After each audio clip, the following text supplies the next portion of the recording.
Joshua မန်ဆိုတဲ့ကောင်ကိုကျွန်တော်ကတာတာရရအလေးထိုးနိုင်တယ်ဆိုပြီးပွဲပြီးမှစိန်ခေါ်လာတဲ့ Ramazan Tamiyov ရှိတဲ့တဲ့နေနဲ့မြန်မာကစားပြု fighter တွေထူးခြားတဲ့အကြောင်းတွေကိုပုံမှန်တင်ဆက်ပေးနေတဲ့ channel လေးဖြစ်ပါတယ်။ဒါကြောင့်မလို့ MMA လောကကိုစိတ်ဝင်စားတဲ့ပရိသတ်တွေဆိုတော့ကျွန်တော်ရဲ့ channel လေးကို like and subscribe လုပ်ထားဖို့မြတ်တာခံကြပါတယ်ခင်ဗျာ။ဟုတ်ကဲ့ပါကျွန်တော်ဒီနေ့ပရိသတ်တွေစီကိုချပြခြင်းတဲ့သတင်းကတော့ကျွန်တော်တို့မြန်မာကုံဆောင် fighter လေး Joshua ဘန်ကိုသူကတတရရအလဲထိုးပြနိုင်တဲ့အိပ်ပျော်အောင်ဖန်နီးပေးနိုင်တယ်ဆိုပြီးတော့ပွဲပြီးမှစိန်ခေါ်သွားတဲ့ Uzbekistan fighter Tamiyov ရဲ့အကြောင်းအရာကိုကျွန်တော်ကပရိသတ်တွေစီကိုတင်ဆက်ပေးသွားခြင်းတာဖြစ်ပါတယ်မနေ့က UFC Fight Night ပြိုင်ပွဲကြီးကိုဘူဒါဘီမှာကျင်းပသွားခဲ့တယ်တွဲဆိုင်တွေကလည်းတကယ်ကိုကြည့်ရတာကောင်းတဲ့တွဲဆိုင်တွေဖြစ်ခဲ့တယ်ဗျာပွဲသိမ်းရလက်တွေများတဲ့တွဲစဉ်တစ်ခုလို့ကျွန်တော်ကတော့ယူဆမိတယ်Prelim တွဲဆိုင်နေမှာကလေးကကျွန်တော်စပြီးစောင့်ကြည့်ပြခဲ့တယ်တကယ်ကိုကောင်းတယ်ပွဲသိမ်းနိုင်တဲ့ပွဲတွေလည်းတော်တော်များတယ်ကြည့်ရတာပရိသတ်တွေအတွက်တကယ်ဖြောပြမှုပေးနိုင်ခဲ့ပါMain ကတွဲဆိုင်အောက်မှာကျွန်တော်တို့ပရိသတ်တွေစိတ်ဝင်စားနေတဲ့တွဲဆိုင်က Flyweight တန်းကတွဲဆိုင်ရဲ့အဓိကကောင်ပွဲနေရာကတွဲဆိုင်ရဲ့ပါ Flyweight တန်းကတွဲဆိုင်နေရာမှာကချန်ပီယံစင်ကိုခွင့်ရခဲ့ဘူးတဲ့ Steve Arce နဲ့ Uzbekistan fighter Tamiyov တို့ကထိပ်တိုက်တွေ့ကြပါတယ် Tamiyov ဆိုတာကအရင်ကြီးတော့ကျွန်တော်တို့နာမည်ကြီးတဲ့ကစားသမားတွေထဲမှာမပါသေးဘူးဗျာသူကလည်းအခုမှစူးစမ်းနေတော့မယ်ဒါမဲ့လက်ရှိမှာဒီ fighter ကအသက်29နှစ်ရွယ်တောင်ရှိနေပြီထူးခြားတာကဒီ fighter ကတစ်နှစ်မှတစ်ပွဲပဲထိုးတယ်ဗျာအဲ့ဒါကြောင့်သူ့အနေနဲ့ပရိသတ်တွေရှိမှထင်သားသလောက်မပေါ်လာတာပေါ့ဗျာဒါကြောင့်ပရိသတ်တွေကသိပြီးသတိမထားမိပွဲမှာပရိသတ်တွေစောင့်ကြည့်ပြတာက Steve Arce ကြောင့်ဗျာ Steve Arce ဆိုတာကနည်းနည်းနာမည်ရှိတယ်ဗျာဒီ fighter ကချန်ပီယံစင်ခေါ်ခွင့်အောင်ရခဲ့ဘူးတဲ့ကစားသမားဒီတော့ကျွန်တော်တို့အားလုံးစောင့်ကြည့်ကြတစ်ဖက်က Tamiyov ကအရက်ပူပူလေးဗျာ9ပေ4လက်မှပဲရှိ Steve Arce ကအရက်ရှိတယ်ဒီတော့ဒီ fighter က Steve Arce ကိုဒုက္ခပေးနိုင်မှာမလားဆိုစောင့်ကြည့်ပြတယ်ဗျာဒါမဲ့ဒီ fighter ရဲ့ power တော်တော်ကြီးကောင်းတာဗျာ Steve Arce အိပ်ပျော်သွားတဲ့အထီကိုစွမ်းဆောင်ပြနိုင်ခဲ့တာလက်သီးချက်တွေကလည်းတော်တော်ပြင်းတယ် power တော်တော်ကောင်းတဲ့ကစားသမားလို့ပြောလို့ရတယ်ဗျာ flyweight တန်းမှာ Joshua ဘန်မာနယ်ကတ်တုလိုမျိုးပဲသူလည်း power ပါတယ်လို့ကျွန်တော်ကတော့မြင်တယ်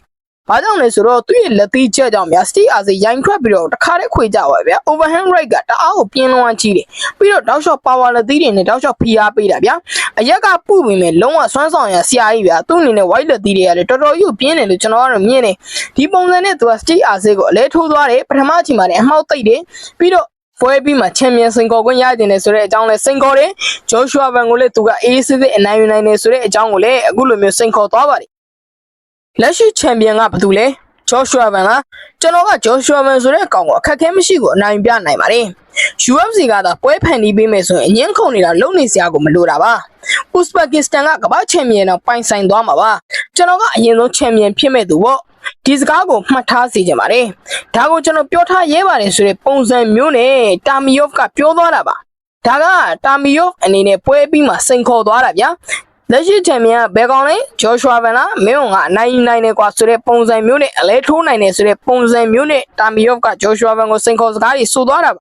ဒီ fighter ကဒီလိုမျိုးစိန်ခေါ်ပြီးတဲ့အနေထားမှာဒီကမ္ဘာလုံးကပရိသတ်တွေကလည်းစိတ်ဝင်စားမှုတော့မြင့်တက်လာတယ်ဘာကြောင့်လဲဆိုတော့ဒီ fighter ကလည်း flyweight တန်းမှာစောင့်ကြည့်ခြင်းစရာကောင်းတဲ့ fighter တယောက်ဖြစ်လာနိုင်တယ်ဆိုပြီးတော့မှပရိသတ်တွေကသုံးသပ်ထားကြပါတယ်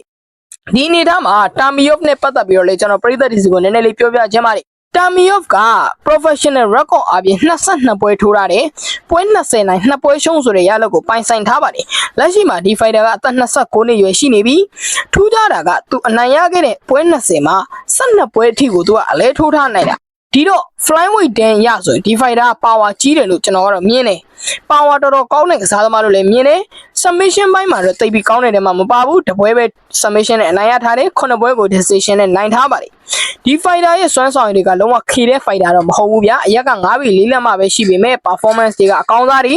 UFC မှာဆိုရင်နာမည်ကြီး fighter တွေဖြစ်တဲ့ချားဂျွန်ဆန်တို့အခုမနေ့ကထိုးသက်သွားခဲ့တဲ့ Steve Arce တို့ကိုနိုင်ယူထားနိုင်တယ် Steve Arce ကိုတော့လဲထိုးနဲ့နိုင်တယ်ချားဂျွန်ဆန်ကိုလည်း decision နဲ့နိုင်ထားတာမျိုးကိုတွေ့ရပါတယ်ဒီတော့ဒီ fighter ကလေကျွန်တော်တို့စောင့်ကြည့်ခြင်းစရာကောင်းတဲ့စီးရင်ကိုပါလာပြီးအခုဆိုရင် Steve Arce က ranking number 10နေရာမှာရှိနေတယ်ဒီ fighter ကိုသူကအလဲထိုးပြလိုက်တဲ့အတွက်ကြောင့်သူလည်း ranking ထဲကိုဝင်လာပြီးဒီတော့သူ့အနေနဲ့ဒီထက်မြင့်တဲ့ fighter တွေနဲ့ပဲတွေ့ရမှာချက်ချင်းချိန်ရင်စင်ခေါ်ခွင့်ရဖို့ဆိုတာအလားလောက်မရှိသေးဘူးဗျာဘာကြောင့်လဲဆိုတော့သူ့အနေနဲ့စမ်းသပ်မှုတွေအများကြီးလုပ်အောင်ပါသူ့ရှေ့မှာတန်းစီနေတဲ့ fighter တွေကလည်းသူ့ထက်ကောင်းတဲ့လူတွေသူ့လိုလီပါကောင်းတဲ့သူတွေကြီးပဲဗျာ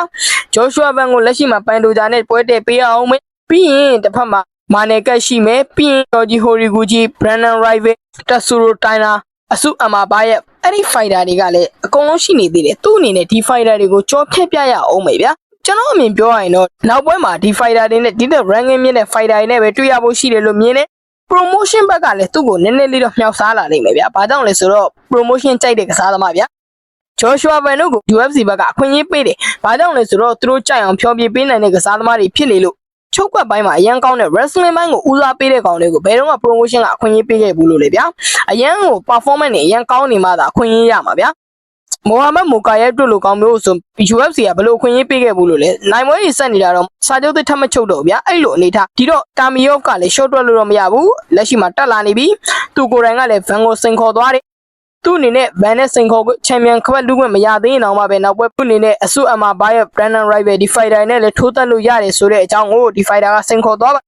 ဒါကတော့မနေ့ကညကထိုးတက်သွားခဲ့တဲ့ UFC Fight Night ပြိုင်ပွဲကကျွန်တော်တို့ပြည်သက်တွေအားလုံးသိကျင်နေတဲ့ flyweight တန်းကပွဲကောင်းတစ်ပွဲအကြောင်းပြောပြတာအဲ့ဒီ fighter က Joshua Van ကိုတော့စိန်ခေါ်သွားတယ် Joshua Van ကိုသူကတသားရနိုင်ပါတယ်ဆိုတဲ့ပုံစံမျိုးနဲ့တော့လေးတိုက်သွားတာမျိုးကိုကျွန်တော်တို့ကတွေ့ရပါတယ်ဟုတ်ကဲ့ပါအဓိကကောင်ပွဲနေရာမှာတော့ Magomed Ankalaev အနီးကမှလူစားတို့ဝင်ကစားပေးတဲ့ Kuskov နဲ့ထိပ်တိုက်တွေ့တယ်ပထမအချီဒုတိယအချီတွေမှာကလေးကအန်ကာလာရက်ကအကောင်းဆုံးလုပ်ပြနိုင်ခဲ့တယ်ဗျာတစ်ဖက်ကဖိုင်တာကဘာမှကိုသိပြီးစွမ်းဆောင်နိုင်ခြင်းမရှိခဲ့ဘူးဒီလိုနဲ့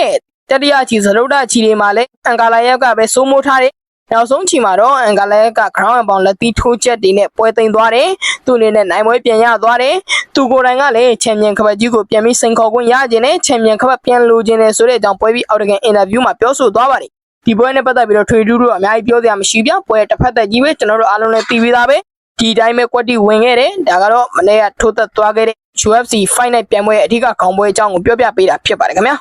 ဟုတ်ကဲ့ပါနောက်ဆုံးအနေနဲ့ပြောပြခြင်းတဲ့အကြောင်းအရာတစ်ခုကတော့ကျွန်တော်တို့မြန်မာ fighter တွေ one championship မှာဒီတိုင်းဆက်လုပ်နေမယ်ဆိုတော့ဘယ်တော့မှအောင်မြင်လာမှာမဟုတ်ဘူးဆိုတဲ့အကြောင်းအရာကိုပြောပြခြင်းတာဖြစ်ပါတယ်ဒီနေရာမှာပြောပြခြင်းတာကအဓိကတော့ fighter တွေထက် manager ဖြစ်တဲ့သူတွေကိုပို့ပြီးတော့မှပြောခြင်းတာဗျဘာကြောင့်လဲဆိုတော့ပြီးခဲ့တဲ့တောက်ကြနေကချိုးသက်သွားတဲ့နက်ခတ်မင်းနဲ့ကွန်ဘတ်တို့ရဲ့ပွဲမှာဆိုနက်ခတ်မင်းကမတန်မရာကြီးထိုးခဲ့ရတယ်။ short notice ပုံစံမျိုးနဲ့ကမ်းလှမ်းတာကိုလက်ခံပြီးထိုးပြီးတော့သူ့အနေနဲ့အလဲတို့နဲ့ရှုံးတယ်။နောက်ပွဲမှာပြန်လာနိုင်မှာလားဗျာဒီလိုမျိုးမေးလို့ရတယ်ဗျာ။ promotion ဘက်က short notice ပုံစံမျိုးနဲ့ကမ်းလှမ်းခဲ့တယ်ဒါကိုသူ့အနေနဲ့ကွန်ဘတ်လို fighter ကဗျာထိတ်တန်း fighter လေးအဲ့ဒီလို fighter ကိုလက်ခံပြီးထိုးပြီးတယ်အလဲတို့နဲ့ရှုံးတယ်ပရိသတ်တွေကြားထဲမှာအစဲခံရတယ်ဗျာဒါကတော့ထုံးစံပဲဒီတော့ဒီ fighter ဒီအနေနဲ့ဘာကြောင့်မလို့ဒီလိုမျိုးတွေလက်ခံနေတာလဲ promotion ဘက်ကအတင်းကျပ်ကြီးကိုတိုက်တွန်းနေတာလားဒါမှမဟုတ်ကိုယ့်ရဲ့ manager ဖြစ်တဲ့သူတွေကရောဒီအခင်းချင်းတွေကိုမပြောပြဘူးလားအတင်းကိုလက်ခံခိုင်းနေတာလားဆိုတာစဉ်းစားသေးချင်တာကျွန်တော်တို့ fighter တွေကတအားဟိုမှာဘယ်လိုပြောမလဲရိုးသားလုံးတယ်လို့ပဲပြောရမလားဘယ်လိုပြောရမလဲတော့မသိဘူးဗျာဒါမဲ့တေချာလဲမသုံးသပ်ကြဘူးနိုင်ငံတကာအမြင်နဲ့လည်းမကြည့်ကြဘူးဗျကိုရတဲ့အခွင့်အရေးမှာထိုးမယ်ဆိုတဲ့ပုံစံမျိုးနဲ့ပဲပြီးတော့ပွဲရဲရောက်သွားတော့လေတကယ်တမ်းပရိသတ်တွေကအားပေးရကြိုးကလုံးဝမနှက်တဲ့အနေအထားကိုဖြစ်လာတယ်ဒီတော့တေချာလေးပွဲလက်ခံတဲ့အနေအထားမှာစဉ်းစားသေးချင်တာပါမြန်မာပရိသတ်တွေကအရန်အားပေးတယ်မြန်မာဖိုင်တာတွေပါပြီးဆိုကွင်းထဲမှာလူအပြည့်နီးပါးအားပေးတာဒါမဲ့အခုနောက်ပိုင်းကြည့်ရတဲ့အနေအထားမှာ one championship မှာမြန်မာဖိုင်တာပိုင်အောင်မှပဲကွင်းထဲမှာလာကြည့်တဲ့ပရိသတ်တွေကတဖြည်းဖြည်းနည်းလာပြီ